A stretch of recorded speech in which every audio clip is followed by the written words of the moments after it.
Hello नमस्कार दोस्तों, मैं वीरेंद्र तिवारी एक बार फिर एग्जाम टारगेट चैनल पर स्वागत करता हूं। कैसे आप सब लोग? आशा करते हैं स्वस्थ होंगे, मस्त होंगे, अपनी पढ़ाई ज़बरदस्ती से करेंगे भाई। तो जो भी हमारे AGTA वाले भाई हैं उन लोगों का DB नोटिस आ चुका है, आप लोग जानते ही हैं। तो कुछ भाई उसमें परेशान थे कैसे क्या अपलोड करना है, किस हिसाब से क्या डॉक्यूमेंट को तैयार करना है।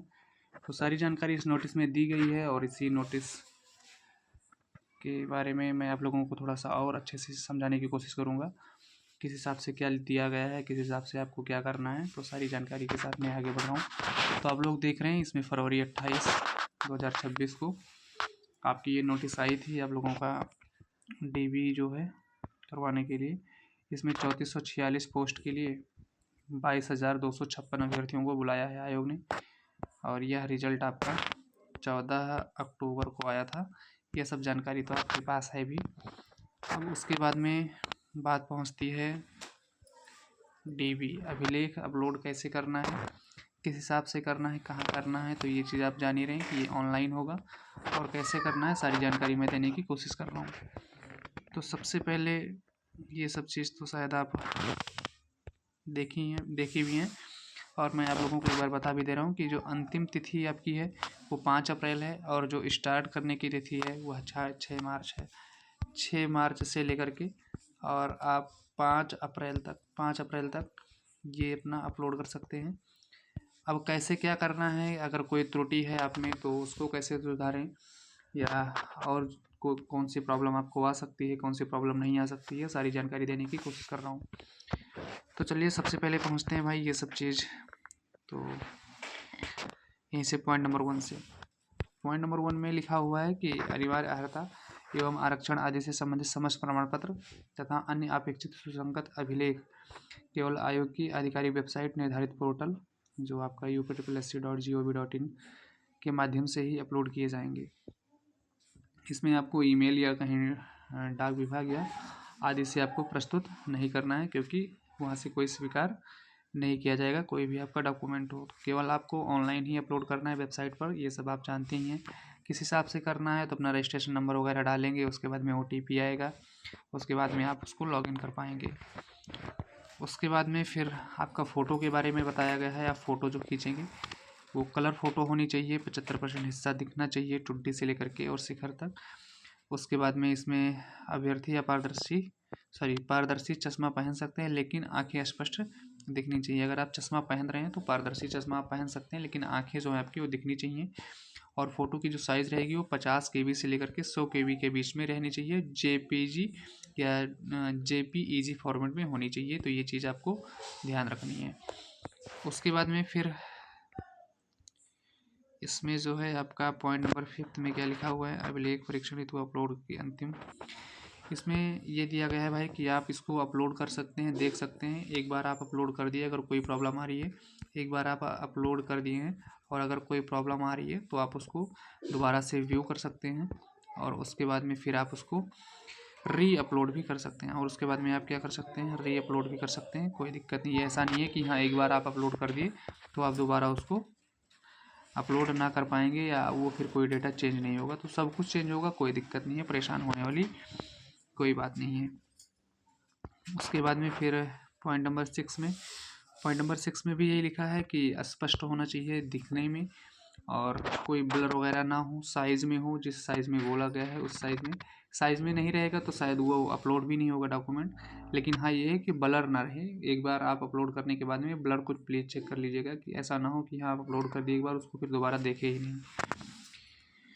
फिर पॉइंट नंबर 7 में लिखा हुआ है आपका जो PDF होंगे, जैसे अंक प्रमाण पत्र या सर्टिफिकेट जो होता है उसको PDF में आपको करके अपलोड करना है। और जैसे पहले हाई स्कूल होता था तो उसमें जो प्रमाण पत्र होते थे और अंक पत्र ये दोनों अलग अलग आते थे, तो कुछ भाई परेशान थे। तो उसमें कुछ नहीं करना है, दोनों पेज का एक PDF बनाना है, और PDF जो होगा आपका वो 200 KB से और 2 MB के बीच में होना चाहिए बस।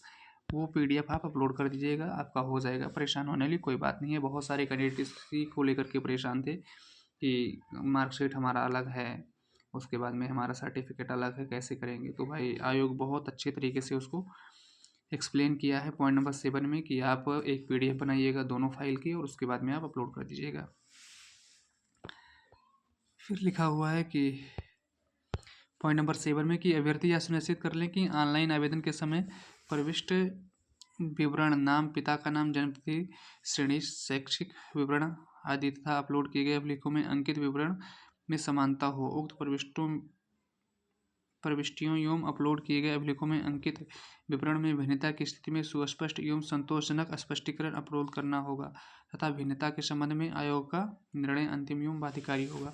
तो इसमें कुछ भाई परेशान थे कि अब ऑनलाइन डीबी हो रही है तो कैसे क्या होगा, तो भाई इसमें आयोग ने क्या बोला है कि सुस्पष्ट एवं संतोषजनक स्पष्टीकरण, इसका मतलब एक एफिडेविट जो है आप बनवा करके और लगा दीजिएगा, आपका डीबी में कोई प्रॉब्लम नहीं आएगी। इसमें आयोग तो ये बोला है कि यहाँ आयोग का निर्णय जो होगा वो अंतिम रूप से मान्य होगा, तो मान्य करेगा, कोई दिक्कत नहीं है, आप परेशान नहीं होइए, बस केवल आप एफिडेविट लगा दीजिएगा, ठीक है।